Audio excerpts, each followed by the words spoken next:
Hey hi guys, நீ நம்ம சேனலில் பிஸ்னஸ் ப்ரொபோசலோட எபிசோட் 3 தாங்க பார்க்க போகிறோம். ஆல்ரெடி 2 எபிசோட் போட்டாச்சு. பார்க்காதவங்க கீழே டிஸ்கிரிப்ஷன் லிங்க் கொடுக்குறோம், போய் பார்த்துட்டு வந்துருங்க. போன எபிசோட் கடைசியில் நம்ம ஹீரோ அப்படியே ஸ்லிப்பாகி விழுகிற மாதிரி போகிறான். அவனை நம்ம ஹீரோனை காப்பாதுன்னு சொல்லிட்டு பிடிக்க அவனும் ஸ்லிப்பாகி கீழே விழுந்து 2 பேரும் ஒருத்தருக்கு மேலே ஒருத்தர் இருக்காங்க. பார்த்தா 2 பேரோட உதடம் ஒட்டின மாதிரி இருக்கு. நம்ம ஹீரோனையும் உதட உடனே எடுத்துடுறா. பின்னாடி திரும்பி நம்ம ஹீரோனியோட தம்பி வரானு பார்த்துட்டு டக்குனு இந்த பக்கம் திரும்பும் போது திரும்ப இவரோட மண்டை நம்ம ஹீரோ மேலே பட்டு அவன் அப்படியே அங்கேயே மயங்கிடுறான். அதே நேரம் ஹீரோனியோட அப்பா வந்துடுறாரு. இவளுக்கு என்ன பண்றேன்னு தெரியல. டக்குன்னு அந்த கேட்டை சாத்தின உடனே அவளோட அப்பாவும் தம்பி வீட்டுள்ளாக போயிடுறாங்க. இவங்க இந்த கார்டன் மாதிரி இருக்குல்ல, அங்கதான் படுத்திருக்காங்க. இவ்வளோ வந்து எழுப்பி பார்க்கறா. பார்த்தா நம்ம ஹீரோ எழுந்திருக்கவே மாட்டான். அப்படியே அந்த சீன் கட் ஆகுது. காலையில பார்த்தா ஹீரோனி நம்ம ஹீரோட ஆஃபீஸுக்கு வந்திருக்கா. அங்க வந்து அந்த அக்ரிமெண்ட்டை பத்திலாம் பேசுறாங்க. அந்த அக்ரிமெண்ட்ல முக்கியமான ஒரு ரூல்ஸ் எழுதியிருக்கான் பாருங்க. நம்ம ஹீரோனி அங்க வந்து தாத்தாட்ட பேசும்போது ஏதாச்சும் சொதப்பல் ஏற்பட்டு தாத்தாக்கு உண்மை தெரிஞ்சிட்டுனா இவ வந்து நம்ம ஹீரோக்கு வந்து நஷ்டேட்டு கொடுக்குறோம். அந்த மாதிரி இருக்க நம்ம ஹீரோனியை வந்து செம்ம கடுப்பாகிறா. அதுக்கப்புறம் நம்ம ஹீரோனியும் வேற வழியே இல்லாம ஒத்துக்கிறா. அதோட ஹீரோ சொல்றான், என் தாத்தாவை மீட் பண்ணி நீ பேசுறதுக்கு முன்னாடி என்னை பத்தி நிறைய விஷயங்கள் நீ தெரிஞ்சு வச்சுக்கணும் அப்படின்னு சொல்ல,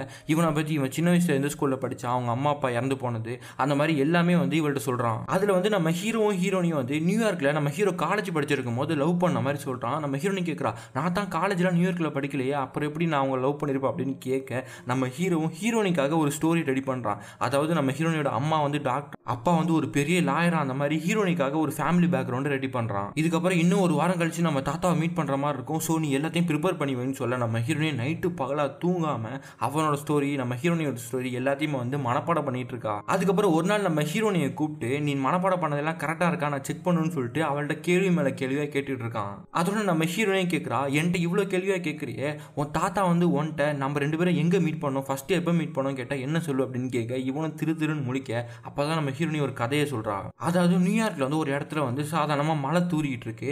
அப்போ அந்த இடத்துல ஒரு ஆள் நின்றுக்கிட்டு மியூசிக் வந்து ப்ளே பண்ணிட்டு இருக்காரு. அந்த பாட்டு கேட்கவே ரொம்பவே சூப்பரா இருக்கு. அதை நம்ம ஹீரோனி பார்த்துட்டு இருக்கா. அதே இடத்துல தான் நம்ம ஹீரோவும் நின்று அந்த பாட்டை ரசிச்சிட்டு இருக்கான். அந்த பாட்டு பாடுறவருக்கு வந்து இவன் காசை போட்டுட்டு நீங்க ரொம்பவே நல்லா பாடுறீங்க அப்படின்னு சொல்லிட்டு வரும்போது நம்ம ஹீரோனி அந்த பக்கம் போறா. அப்ப 2 பேரும் டக்குன்னு இடிச்சுக்கிறாங்க. அப்பதான் 2 பேரும் நேருக்கு நேர் பாத்துக்கிறாங்க. அந்த நேரத்தை நமக்குள்ள 2 பேருக்கும் லவ் வந்துச்சு அப்படிங்கிற மாதிரி இவ சொல்றா. அப்ப நம்ம ஹீரோவும் இல்ல கதையை வேற மாதிரி மாத்து, எனக்கு வந்து மழை பெஞ்சாவே பிடிக்காது, மழை பெய்யுற இடத்துல நான் நிக்கவே மாட்டேன் அப்படிங்கிற மாதிரி சொல்றான். அதுக்கப்புறம் எல்லாம் ரெடி பண்ணி முடிச்சுட்டு நம்ம ஹீரோனியை வீட்டில் ட்ராப் பண்றதுக்காக கார்ல தான் நம்ம ஹீரோ போயிட்டு இருக்கான். நம்ம ஹீரோனையும் வந்து அப்படியே தூங்கி விழுந்துட்டு இருக்கா. அப்ப யதார்த்தமா தூங்கி கீழே விழுக போறா. டக்குன்னு நம்ம ஹீரோ கையை வச்சு அவளை தாங்கி பிடிச்சிட்டு இருக்கான். திடீர்னு நம்ம ஹீரோனி டக்குன்னு முழிக்கிற மாதிரி தெரிய நம்ம கை வச்சு தாங்கி இருக்கிறத அவ பார்த்தா நினைச்சுப்பான்னு சொல்லிட்டு டக்குன்னு அவன் மண்டையை தள்ளி விட நம்ம ஹீரோனி மண்டை நேரா போயிட்டு கார் விண்டோ கிளாஸ்ல நம்ம ஹீரோனியோட மண்டை மட்டார்னு அடிக்க அவ டக்குன்னு முழிப்பு வந்து என்னாச்சு வீடு வந்துட்டு அப்படிங்கிற மாதிரி கேட்கறாங்க. நம்ம ஹீரோவும் வேலை நம்ம தள்ளி விட்டதை அவ கவனிக்கலன்னு சொல்லிட்டு இவன் படுக்க அமைதியா இருக்கான். நம்ம ஹீரோனையும் வீட்டில் டிராப் பண்ண அவளும் இறங்கி போயிடா. அவ போனதுக்கு அப்புறம் அந்த விண்டோல பார்த்தா நம்ம ஹீரோனியோட மேக்கப் பாதி மேக்கப் அப்படி ஒட்டி இருக்கு. இதை பார்த்து நம்ம ஹீரோ அப்படியே சிரிச்சிட்டு இருக்கான். அதனால காலையில காமிக்கிறாங்க நம்ம ஹீரோனி ஃப்ரெண்ட் இருப்பால, அவளோட அப்பா வந்து டக்குன்னு சொல்றாரு, இன்னும் ஒரு வாரத்துல உனக்கு இன்னொரு டேட்டிங் இருக்கு, நீ போயிட்டு அப்படின்னு சொல்ல இவ்வளவு கடுப்பா வரா. அது எப்படி நான் டேட்டிங் போகணும்னு சொல்லிட்டு நீங்க முடிவு பண்றீங்க, நான் வந்து லவ் பண்ணி தான் கல்யாணம் பண்ணுவேன், எனக்கு டேட்டிங் போய் அரேஞ்ச் மேரேஜ் பண்ணதெல்லாம் பிடிக்கவே இல்லை, நீங்களும் அம்மாவும் அரேஞ்ச் மேரேஜ் தானே பண்ணீங்க, இப்ப பாருங்க டிவோர்ஸ் ஆகி பிரிஞ்சிருக்கீங்க, அந்த மாதிரி வாழ நான் ஆசைப்படல அப்படிங்கிற மாதிரி சொல்ல இவளோட அப்பாவும் ஒத்துக்க மாட்டேங்கிறாரு. உன் இஷ்டப்படி வாழணும்னா நீ இந்த வீட்டை விட்டு வெளியே போ அப்படின்னு சொல்ல இவளுக்கும் கடுப்பாயிடுது. சரி ஓகே நான் கிளம்புறேன்னு சொல்லிட்டு அவளோட பொட்டி படிக்கலாம் எடுத்துட்டு வெளியே போறா. வாசலுக்கு அப்பா வேகமா வந்து செத்த நில்லுமா அப்படின்னு சொல்றாரு. இவ்வளவு சரி ஓகே வீட்டுக்கு தான் கூப்பிட போறான்னு சொல்லிட்டு பார்த்தா என்னோட கிரெடிட் கார்டை கொடுத்துட்டு நீ கிளம்பு அப்படின்னு சொல்ல இவ்வளவு கடுப்பாயிடுறா. அப்பாவோட கிரெடிட் கார்டை கொடுக்க மனசே இல்லாம கொடுத்துட்டு அங்கேன்னு வந்துடுறா. அதோட நம்ம ஹீரோட கம்பெனியை காமிக்கிறாங்க. அவன் கம்பெனி வந்து ஒரு சாப்பாடு தயாரிக்கிற கம்பெனி தான். ஸோ அவனுக்கு வந்து புதுசா நிறைய கொண்டு வரணும்னு ஆசைப்படுறான். அதனால வந்து இருக்கிற செஃப் எல்லாம் வேற இடத்துக்கு மாத்திட்டு புது செஃபா கொண்டு வர சொல்லி எல்லாத்தையும் வந்து ஐடியா கேட்கறான். அதோட நம்ம ஹீரோனி டீம்ல உள்ள லீடரை வந்து நம்ம ஹீரோனிட்ட கேட்க டக்குன்னு நம்ம ஹீரோனி ஒரு லிஸ்ட் மாதிரி கொடுக்குறா.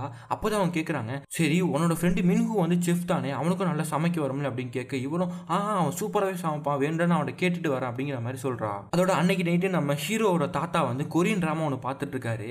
அதுல வந்து நம்ம ஹீரோவும் ஹீரோனையும் வந்து கிஸ் அடிச்சாங்களே அதே மாதிரி சீன் அதுல வருது. இதை பார்த்தோன்னே நம்ம ஹீரோ அதை பார்த்துட்டு இருக்கான். டக்குன்னு கடுப்பாவே அங்கேன்னு போயிடுறான். அதே நேரம் நம்ம ஹீரோனை காமிக்கிறாங்க. நம்ம மின்ஹுவை ரெக்கமெண்ட் பண்றதுக்காக அவன் சமைச்ச ஃபுட் எல்லாத்தையும் போட்டோ எடுத்துட்டு இருக்கா. அங்க பார்த்தா அவ போட்டோ எடுக்க அதை நம்ம ஹீரோனி ஃப்ரெண்டு புடுங்கி எல்லாத்தையும் தின்னுட்டு இருக்கா. அப்ப மின்ஹு கேட்கறான், சரி இந்த ஃபுட் எல்லாம் ஒர்க் அவுட் ஆகுமா, அவங்க ஏத்துப்பாங்களா அப்படிங்கிற மாதிரி கேட்க நம்ம ஹீரோனையும் அதெல்லாம் வந்து கண்டிப்பா ஆகும், என்ன நம்பு, ஃபுட் எல்லாமே ரொம்பவே சூப்பரா இருக்கும், எனக்கு ரொம்ப பிடிக்கும் அப்படின்னு சொல்ல அவனும் சரி ஓகே நான் இன்னும் செஞ்சு எடுத்துன்னு சொல்லிட்டு கிளம்புறான். அப்ப அவளோட ஃப்ரெண்டு அங்கேயே வந்து நம்ம ஹீரோனையை பார்த்து உன்னோட ஃபுட் எல்லாமே ரொம்ப நல்லா இருக்கும், உன்னே எனக்கு ரொம்ப பிடிக்கும் அப்படின்னு சொல்லிட்டு இவளை கிண்டல் பண்ணி பேச டக்குன்னு நம்ம ஹீரோனையும் ஓ அப்படியா சரி ஓகே இன்னைக்கு நைட்டு நீங்க ரோட்ல படுத்துவாங்க என் வீட்டுக்கு வராதீங்க அப்படின்னு சொல்லிட்டு இவளை கிண்டல் பண்ண அவனும் சாரி டி தெரியாம சொல்லிட்டேன், அதுக்குன்னு வீட்டை விட்டு வெளியே மட்டும் அனுப்பிட்டாதே அப்படின்னு சொல்ல அதுக்கப்புறம் பார்த்தா நம்ம ஹீரோனி வீட்டில் தான் இவ ஃப்ரெண்டும் வந்து தங்குறா. நம்ம ஹீரோனியை வந்து மின்ஹூ ரெக்கமெண்ட் பண்ணுறதுக்காக ஒரு ப்ரெசன்டேஷன் மாதிரி ரெடி பண்ணிட்டு இருக்கா. இங்கே பார்த்தா அவள் ஃப்ரெண்டு வந்து ஓடுறா, ஆடுறா, திங்கிறா, அலையிறா, உருடுறா, பிறல்றா. ஆனால் நம்ம ஹீரோனி பாட்டுக்கு நைட்டு முழுக்க வேலை பார்த்துட்டே இருக்கா. அப்படியே விடிய காலையில் ஆகுது, அலாரம் அடிக்குது. பார்த்தா நம்ம ஹீரோனி லேப்டாப் பக்கத்துலேயே படுத்து தூங்கிடுறா. காலையில் ஹீரோனியோட அம்மா வந்து எல்லாரும் எழுப்பி விடுறாங்க. அவங்க சொல்கிறாங்க, டைம் ஆச்சு, பிரேக்ஃபாஸ்ட்டுக்கான நேரம், சீக்கிரம் எந்திரிங்க அப்படின்னு சொல்ல நம்ம ஹீரோனி ஃப்ரெண்டும் இது சாப்பிட்றதுக்கான நேரமா, இதோ வந்துட்டுன்னு சொல்லிட்டு அவள் படக்க எந்திரிச்சு போறா. இங்கே நம்ம ஹீரோனி பார்த்தா அச்சு நான் இன்னும் வேலையை முடிக்கவே இல்லைன்னு சொல்லிட்டு கடகடன் திரும்ப வேலையை ஆரம்பிக்கிறா. அதோட ஆஃபீஸில் காமிக்கிறாங்க, நம்ம டீம் லீடர் இருப்பாங்கல்ல, அவங்கள்ட்ட போயிட்டு அந்த ப்ரெசன்டேஷனை ஃபுல்லாக காமிக்கிறா. இவனுக்காக நைட்டு ஃபுல்லாக ரெடி பண்ணியிருக்கா போல, ரொம்பவே கஷ்டப்பட்டு. அவங்களும் வந்து சரி எக்ஸ்பிளைன் பண்ண அப்படின்னு சொல்ல அவளும் வந்து சூப்பராக எக்ஸ்பிளைன் பண்ணுறா. இதை பார்த்துட்டு சரி நீனே இதை நம்ம பிரசிடென்ட் முன்னாடி எக்ஸ்பிளைன் பண்ண அப்படின்னு சொல்ல, ஐயோ நான் வரமாட்டேன், பிரசிடென்ட் முன்னாடி நான் எக்ஸ்பிளைனே பண்ணவே மாட்டேன்னு சொல்லிட்டு அங்கே ஒரு கம்பை பிடிச்சிக்கிட்டு வரவே மாட்டேங்கிறா. டீம் லீடரும் வாய்ப்பே இல்லை, நீ தான் வந்தே ஆகணும் அப்படின்னு சொல்லிட்டு அவளை பிடிச்சி தரன்னு இழுத்துட்டு போயிடுறாங்க. அதுக்கப்புறம் பார்த்தா கான்ஃபரன்ஸ் ஹாலில் மீட்டிங் வைக்கிறாங்க. நம்ம ஹீரோனி தான் அந்த பிரசன்டேஷன் வந்து எல்லாருக்குமே வந்து பிரசன்ட் பண்ணும். பார்த்தா நம்ம ஹீரோனி ஒரு ரூமை திறந்துட்டு உள்ளாக வரா. நம்ம டீம் லீடரோட கண்ணாடியை போட்டுக்கிட்டு மாஸ்க் மாதிரி போட்டுக்கிட்டு வந்து எக்ஸ்பிளைன் பண்றா. அப்ப நம்ம ஹீரோ சொல்றான், நீங்க சொல்றது எனக்கு சத்தமா கேட்கல, ஸோ அந்த மாஸ்க்கை கழட்டலாமா அப்படின்னு கேட்க இவளுக்கு இன்னும் பட்டனே தெரியல. அப்படியே பயந்து போய் டக்குன்னு இரும்புறா, எனக்கு வந்து உடம்பு சரியில்லை, உங்களை எல்லாருக்கும் ஸ்ப்ரெட் ஆயிடும், அதனால தான் நான் மாஸ்க் போட்டுருன்னு சொல்ல இவனும் சரி ஓகேங்கிறாரு. அதுக்கப்புறம் அவள் சூப்பரா அந்த எல்லாத்தையுமே எக்ஸ்பிளைன் பண்ணி முடிக்கிறா. அதே நேரம் இங்கே நம்ம ஹீரோனி ஃப்ரெண்டை காமிக்கிறாங்க. அவள் வந்து ஒரு அப்பார்ட்மெண்ட்டுக்கு வந்து இப்போ ரெண்ட்டுக்கு போயிருக்கா. ஸோ அந்த அப்பார்ட்மெண்ட்டை பார்க்க வந்திருக்கா. இவ்வளோ உள்ளாக்கெல்லாம் எல்லாத்தையும் பார்த்துட்டு லிஃப்ட் உள்ளாக்க போகும்போது பக்கத்து லிஃப்ட் ஒன்று ஓப்பன் ஆகுது. பார்த்தா அங்கே நம்ம ஹீரோவோட பிஏ வராங்க. பார்த்தா நம்ம ஹீரோ பிஏவோட பக்கத்து வீட்டில் தான் இவ்வளோ வாடகைக்கு வந்திருக்கா. அதோட அன்னைக்கு நைட்டு மினுவை பார்த்து பிரசன்டேஷன் சூப்பராக போனுச்சுன்னு சொல்லலான்னு வந்துட்டு இருக்கா. பார்த்தா ரெஸ்டாரண்ட்ல லைட் எரிஞ்சிட்டு இருக்கு. இவ்வளோ என்னடா அது லைட் எரியுன்னு சொல்லிட்டு உள்ளாக்க வரா. அப்போ ஏதோ ஒரு சவுண்டு கேட்குது.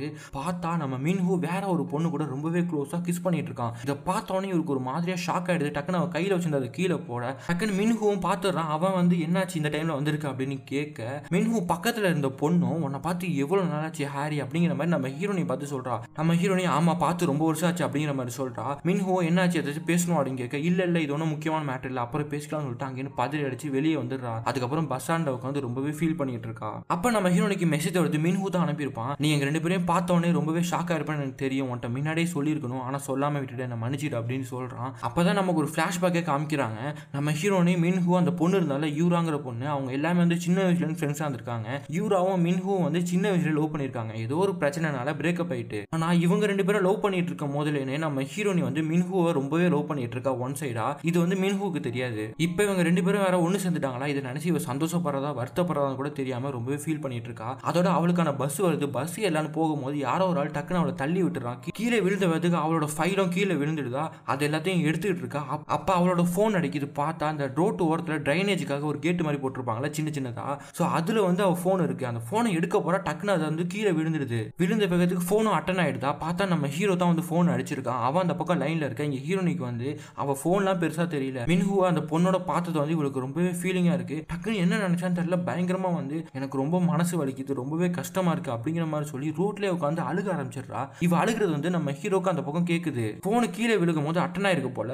அதனால நம்ம ஹீரோ வந்து அவ அழுகிறத பயங்கரமா கேட்கிறான். இவனுக்கும் என்ன சொல்றேன்னு தெரியல. டக்குன்னு அந்த போனை கட் பண்ணிடுறான். அதோட மறுநாள் காமிக்கிறாங்க. இன்னைக்கு தான் நம்ம ஹீரோட தாத்தாவை மீட் பண்ண வேண்டிய நாள். நம்ம ஹீரோனி நல்லா மேக்கப்லாம் போட்டுட்டு தலைக்கு விகிலா மாட்டிக்கிட்டு ரெடியா இருக்கா. ரோட்ல வெயிட் பண்ணிட்டு இருக்கும்போது திடீர்னு அவ போனை செக் பண்ணி பாக்குறா. அப்பதான் அவளுக்கு தெரியுது நைட்டு வந்து நம்ம ஹீரோ போன் அடிச்சிருக்கான். அதுவும் வந்து ஒரு 15 செகண்ட் வந்து போன் அட்டன்ல இருந்திருக்கு. இவளுக்கு புரியவே இல்லை, நம்ம தான் பேசவே இல்லை, யார் அட்டன் பண்ணா அப்படின்னு சொல்லிட்டு யோசிச்சுட்டு இருக்கா. அதே நேரம் நம்ம ஹீரோவோட ரெண்டு பேரும் கார்ல போயிட்டு இருக்காங்க. போயிட்டு இருக்கும்போது நம்ம ஹீரோனி கேட்கறா, எனக்கு நேற்று நைட்டு கால் பண்ணீங்களா அப்படின்னு கேட்க இவனும் ஆமா கால் பண்ண அட்டன் ஆச்சு, ஆனா யாருமே பேசவே இல்லை, அதான் நான் போனை கட் பண்ணிட்டேன் அப்படின்னு சொல்லிட்டு இவள்கிட்ட போய் சொல்றான். அதோட ரெண்டு பேரும் போய் தாத்தாவை மீட் பண்றாங்க. அங்க தாத்தாவை வந்து பயங்கரமா குறுக்கு கேள்வி, அது இது நீங்க எப்படி லவ் பண்ணீங்க, எப்படி பிரேக்கப் ஆச்சு, அது இதுன்னு சொல்லிட்டு எல்லாத்தையும் கேட்டுட்டு இருக்காரு. நம்ம ஹீரோனியை வந்து டான் எல்லாத்துக்கும் அழகா பதில் சொல்லிட்டு இருக்கா. அதே நேரம் இங்க நம்ம ஹீரோனியோட ஃப்ரெண்டை காமிக்கிறாங்க. அவ வந்து அந்த அபார்ட்மெண்ட்டுக்கு வந்துட்டா. பார்த்தா அவளுக்கு வைஃபை ஃபர்ஸ்ட் செட் பண்றா. அந்த ஆளு வந்துட்டு போக திரும்ப வந்து சோஃபா வைக்க ஆளுங்க வராங்க. அதே நேரம் அவ ஆர்டர் பண்ண சாப்பாடு வருது. இவளுக்கு என்ன பண்றேன்னு தெரியல, பைத்தியம் முடிச்ச மாதிரி புலம்பிட்டு இருக்கா. அதே நேரம் பார்த்தா பக்கத்து வீட்டில் தான் ஹீரோவோட பிஏவும் இருக்கான். அவனுக்கும் ஏதோ ஒரு ஆர்டர் வந்திருக்கு. வெளியே வந்து அந்த பார்சல் வாங்கிட்டு இருக்கான். இவளுக்கு வந்து ஒரு பார்சல் வருது. இவளும் வெளியே வச்சுட்டு போங்க அப்படின்னு சொல்ல சரி இவளும் பார்சல் எடுக்க வெளியே வருவா. அதே நேரம் ரெண்டு பேரும் மீட் பண்ணிப்பாங்கன்னு பார்த்தா இவ வெளில வரதுக்குள்ள அவன் உள்ளாக போயிடுறான். அதே நேரம் இங்க ஹீரோனை காமிக்கிறாங்க. ஒரு வழியா தாத்தாட்ட பேசி சமாளிச்சிடுறா. சரி எல்லாம் முடிஞ்சிட்டு வீட்டுக்கு போலான்னு பார்த்தா டக்குன்னு தாத்தா எனக்கு பிடிச்ச ஒரு ரெஸ்டாரண்ட் இங்க பக்கத்துல தான் இருக்கு, நம்ம எல்லாரும் அங்க போய் சாப்பிட்டு போலாம் அப்படின்னு சொல்ல இவனும் வேற வழியே இல்லாம சரின்னு ஒத்துக்கிறான். அதோட அந்த ரெஸ்டாரண்ட்ல நம்ம ஹீரோனையும் தாத்தாவும் ஒன்னா உட்காந்து சாப்பிட்டுட்டு பேசிட்டு இருக்காங்க. நம்ம தாத்தாவும் சொல்றாரு, ரொம்ப நன்றிமா, அவன் வந்து ரொம்பவே வந்து வேலைன்னு இருப்பான், நீ அவனை வந்து ரொம்ப பத்திரமா பாத்துக்கிற, எனக்கு ரொம்ப நிம்மதியா இருக்கு அப்படிங்கிற மாதிரி சொல்ல இவங்க ரெண்டு பேரும் பேசிட்டு இருக்காங்க. அப்போ யதார்த்தமா நம்ம ஹீரோனியோட ஹேண்ட்பேக் டக்குன்னு கீழே விடுக்க அதில் உள்ள பொருள்லாம் கொட்டிடுது. இதுல அவளோட லைசன்ஸ் வேற இருக்கு. அதை பார்த்தா அவ்வளவுதான் சொல்லிட்டு டக்குனு அந்த லைசன்ஸ் எடுக்க அதே நேரம் தாத்தா வந்து ஏதோ ஒரு பேப்பர் எடுக்கிறாரு. பார்த்தா மின்ஹு வந்து ஒரு கான்சர்ட்டுக்கான டிக்கெட் கொடுத்துருப்பான். அந்த டிக்கெட் அதை எடுத்து பார்த்தா அதுல வந்து 2 பேருக்கான டிக்கெட் இருக்கு. இதை பார்த்துட்டு இருக்கும்போது நம்ம ஹீரோ வந்து சரி நாங்க வந்து கிளம்புறோம், எங்களுக்கு வேலை இருக்குன்னு சொல்ல நம்ம தாத்தா சொல்றாரு, ஓ 2 பேரும் என்கிட்ட சொல்லாம வந்து இந்த கான்சர்ட்டுக்கு போறீங்களா, சரி வாங்க நானே உன்னை விட்டுறேன் அப்படின்னு சொல்லிட்டு இவரே கார்ல கூட்டிட்டு போறாங்கிறாரு. இங்க நம்ம ஹீரோ வந்து ஹீரோனியை பார்த்து முறைக்க, ஐயோ இதுக்கு நான் காரணம் இல்லை அப்படின்னு சொல்லிட்டு இவ சொல்லாமலே சொல்லிட்டு இருக்கா. இங்க ஹீரோனி ஃப்ரெண்டை காமிக்கிறாங்க. அவ்வளோ சோஃபால நல்லா ஜம்முன்னு படுத்துக்கிட்டு இருக்கா. திடீர்னு அவளுக்கு பசிக்கிற மாதிரி இருக்க சரின்னு கீழே உட்காந்து சாப்பிட போறா. அப்ப அந்த நியூஸ் பேப்பர் மேலே ஏதோ ஒன்று போற மாதிரி தெரியுது. இவ்வளோ என்னடான்னு பார்த்தா டக்குனு ஒரு கரப்பாம்பூச்சி ஓடுது.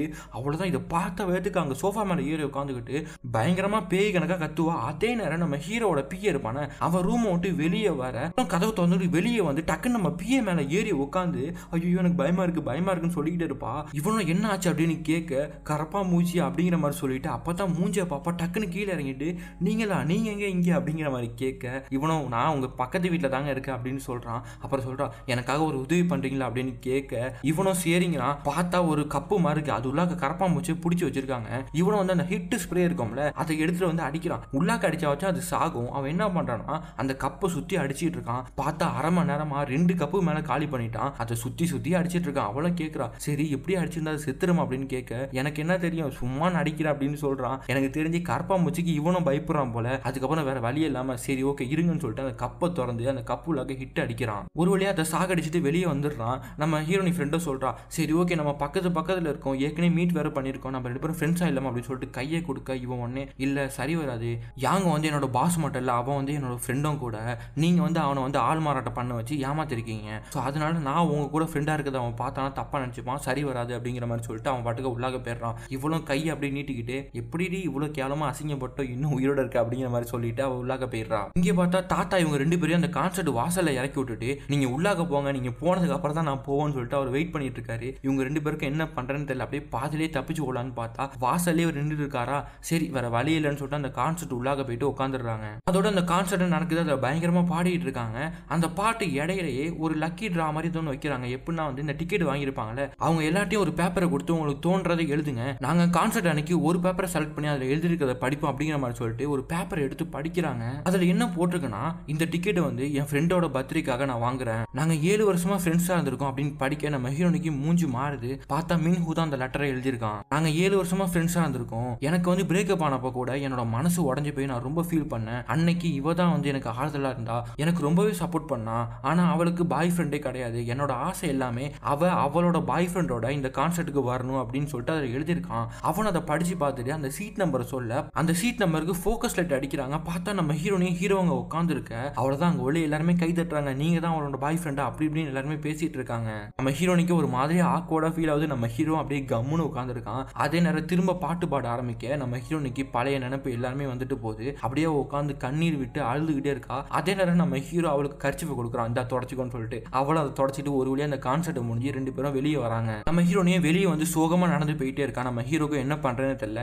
சரி நமக்கு தெரிஞ்ச அட்வைஸை சொல்லுவோம்னு சொல்லிட்டு அவளுக்கு அட்வைஸை சொல்றான். அவளும் அப்படியே சோகமா கேட்டுட்டே வந்துட்டு இருக்கா. டக்குன்னு அவ வயிற்றுல உருன்னு சவுண்ட் கேட்குது. அதோட நம்ம ஹீரோவுக்கு புரிஞ்சிடுது சரி இவளுக்கு பசிக்குது போலன்னு. பக்கத்துல ஒரு ஃபுட் ட்ரக் இருக்கு, அதுல அவளுக்கு சாப்பாடு வாங்கி கொடுக்குறான். அதே நேரம் நம்ம ஹீரோனிக்கு ஒரு போன் வர கொஞ்சம் நகர்ந்து நின்று பேசிக்கிட்டு இருக்கா. அப்ப அங்கேன்னு ஒரு சவுண்டு, தயவு செஞ்சு நகர்ந்து போங்கன்னு. பார்த்தா நம்ம ஹீரோ பாக்குறான், அங்கேன்னு ஒரு பால் நம்ம ஹீரோனி முன்னாடி வருது.